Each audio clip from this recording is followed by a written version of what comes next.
सहारा रेगिस्तान, इसका नाम सुनते ही जहन में मीलों तक फैली रेत और चिलचिलाती धूप की तस्वीर बनती है ना? लेकिन ये सिर्फ एक रेगिस्तान नहीं है, ये एक बहुत बड़ा स्मगलिंग कॉरिडोर है। और यहाँ सिर्फ चीज़ों की नहीं, बल्कि इंसानों और उनके सपनों की तस्करी होती है। ये वो रास्ता है जो यूरोप में एक बेहतर जिंदगी की उम्मीद से शुरू होता है, लेकिन अक्सर खौफ और मौत पर जाकर ख़त्म होता है। ये शब्द सिर्फ एक इंसान की नहीं है, ये उन हजारों लाखों लोगों की आवाज़ है जो सब कुछ दांव पर लगाकर दुनिया के सबसे खतरनाक सफ़र पर निकल पड़ते हैं। और वजह? बस एक छोटी सी उम्मीद कि शायद वो अपने परिवार को एक बेहतर कल दे सकें। लेकिन इस उम्मीद की असल कीमत क्या है? आज हम इसी सवाल की तह तक जाएंगे। हम ये समझने की कोशिश करेंगे कि एक बेहतर जिंदगी के सपने के लिए लोगों को क्या-क्या चुकाना पड़ता है। तो ये जानलेवा सफ़र शुरू कहाँ से होता है? ये शुरू होता है नाइजर के अगादेस शहर से। इसे सहारा का दरवाज़ा भी कहते हैं। यहीं पर पूरे पश्चिम अफ्रीका से लोग इकट्ठा होते हैं रेगिस्तान की आग में कूदने की तैयारी के लिए। सवाल ये है कि आखिर लोग अपना घर, अपना देश छोड़ने पर मजबूर क्यों होते हैं? देखिए, नाइजीरिया का ये उदाहरण इसे साफ दिखाता है। एक तरफ देश है जो तेल और खनिजों जैसे कुदरती खजानों से भरा पड़ा है, और दूसरी तरफ हकीकत है भ्रष्टाचार और मौकों की भारी कमी। जब अपने ही देश में गुजारा मुश्किल हो जाए तो लोग बाहर जाने को मजबूर हो ही जाते हैं। ये कोई एडवेंचर नहीं है, ये एक मजबूरी है। जब अपने ही घर में भविष्य के सारे दरवाजे बंद नजर आते हैं तो एक अच्छी जिंदगी की उम्मीद में लोग मौत का खतरा उठाने के लिए भी तैयार हो जाते हैं। अगादेस से सफ़र आगे बढ़ता है। दर्जनों लोगों को पिकअप ट्रकों में भेड़ बकरियों की तरह भर दिया जाता है और फिर ये गाड़ियां उस विशाल और बेरहम रेगिस्तान में उतर जाती हैं जहां कोई कानून नहीं है। वहां बस तस्करों और लुटेरों का राज चलता है। और जानते हैं, इस रास्ते को और भी खतरनाक किसने बनाया? यूरोपियन यूनियन की पॉलिसीज ने। 2015 में ईयू के दबाव में नाइजर ने माइग्रेंट ट्रांसपोर्ट को गैरकानूनी बना दिया। इसका नतीजा क्या हुआ? तस्कर और ज्यादा छिपकर ज्यादा खतरनाक रास्तों से जाने लगे। इससे मौत का खतरा पहले से कई गुना बढ़ गया। तो इस सफर की कीमत कितनी जाने हैं? ये देखिए, सरकारी आंकड़ा कहता है कि 2014 से अब तक 6,500 से ज्यादा लोग या तो मर गए या लापता हो गए। लेकिन ये तो सिर्फ वो आंकड़ा है जो दर्ज हुआ है। एक्सपर्ट्स का मानना है कि असल संख्या इससे 10 गुना ज्यादा भी हो सकती है। सोचिए जरा, इस रास्ते पर खतरा हर मोड़ पर घात लगाए बैठा है।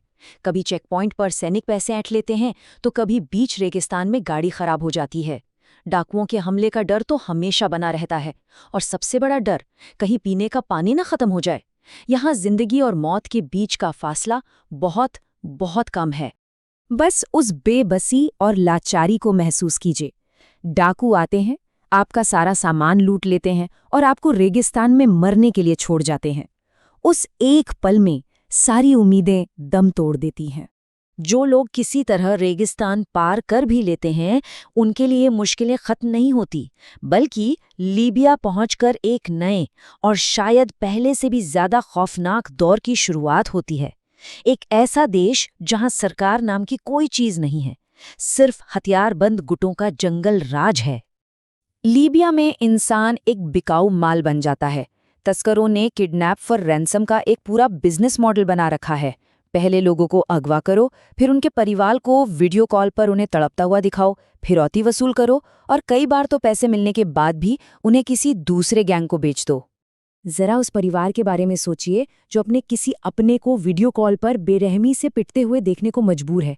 ये सिर्फ जिस्मानी जख्म नहीं है, ये एक ऐसी मानसिक क्रूरता है जो शायद कभी नहीं भरती। और इस सफर पर अगर कोई महिला है तो उसके लिए ये नर्क और भी गहरा हो जाता है। तस्करों और गार्ड्स द्वारा किया जाने वाला रेप और यौन शोषण यहाँ की एक और भयावह हकीकत है। इन कैंपों में इंसान की जिंदगी की कोई कीमत नहीं है। मौत यहाँ इतनी आम हो चुकी है कि मरने वालों को एक कफन तक नसीब नहीं होता, जैसा कि ये बयान दिखा रहा है। बस एक कंबल में लपेटा और रेगिस्तान में फेंक दिया। अब सवाल ये उठता है कि ये सब रोकने के लिए आखिर यूरोप कर क्या रहा है? जवाब शायद आपको चौंका दे, क्योंकि जमीन पर जो कुछ भी हो रहा है उसके तार हजारों मील दूर ब्रुसेल्स में बन रही पॉलिसी से सीधे सीधे जुड़े हैं। इस स्ट्रैटेजी को कहते हैं बॉर्डर एक्सटर्नलाइजेशन। सुनने में थोड़ा मुश्किल लगता है, पर इसका मतलब सीधा सा है। यूरोप अपनी बॉर्डर सिक्योरिटी का काम आउटसोर्स कर रहा है। वो अफ्रीकी देशों को पैसा और ट्रेनिंग देता है ताकि वो प्रवासियों को यूरोप पहुंचने से बहुत पहले ही रोक दे। और ये स्लाइड दावों और हकीकत का फर्क साफ दिखाती है।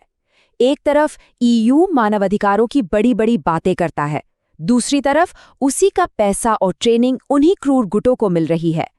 ईयू का दावा है कि वो लोगों को समंदर में डूबने से बचा रहा है, पर हकीकत में वो लोगों को लीबिया के उसी नर्क में वापस भेज रहा है। यूरोप इसे एक नाम देता है, वॉलंटरी रिटर्न, यानी अपनी मर्जी से वापसी। पर क्या ये सच में मर्जी है? असलियत ये है कि लोगों के सामने सिर्फ दो ही रास्ते छोड़े जाते हैं, या तो हमेशा के लिए लीबिया की जेल में सड़ो या फिर चुपचाप अपने घर लौट जाओ। चलिए, आखिर में उन लोगों की बात करते हैं जो किसी तरह इस सफ़र से जिंदा बच निकले। वो घर तो लौट आए हैं, लेकिन अपने साथ ऐसे जिस्मानी और रूहानी जख्म लेकर आए हैं जो शायद कभी नहीं भरेंगे। ये एक ऐसे ही इंसान की चेतावनी है जिसका सपना एक बुरे ख्वाब में बदल गया। ये उस दर्द और पछतावे की आवाज़ है जो बताती है कि इस सपने की असली कीमत कितनी ज्यादा भारी है। तो आखिर में हम फिर से उसी सवाल पर आकर खड़े हो जाते हैं कि जब घर पर कोई भविष्य न हो और आगे का रास्ता मौत से भरा हो, तो कोई इंसान करे तो क्या करे? ये एक ऐसा सवाल है जिसका कोई आसान जवाब नहीं है, और यही उन हजारों लोगों की रोज की हकीकत है।